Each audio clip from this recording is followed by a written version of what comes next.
These gas packs are made by Daikin Comfort Technologies Manufacturing LP, which is a part of Daikin Industries Limited. The units have all aluminum evaporator coils which resist corrosion and variable speed blower motors for quiet and efficient operation. They use louvered metal panels to protect the condenser coil from mechanical damage, which is superior to brands that use wire grills. The units use aluminized steel tubular heat exchangers which resist corrosion, but they are not as durable as brands that use stainless steel construction.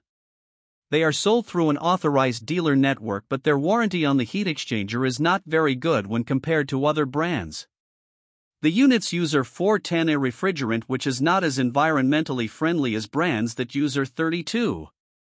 All of the units use direct spark ignition, which is not as reliable as brands that use hot surface ignition.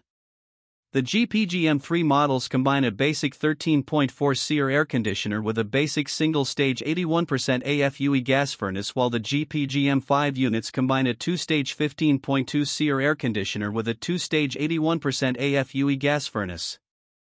The brand does not offer a model that qualifies for the HvacRepairGuy Ultimate category. This brand receives an overall 2-star don't buy rating from HvacRepairGuy. Please share your experiences with this brand in the comments section of the HvacRepairGuy YouTube channel.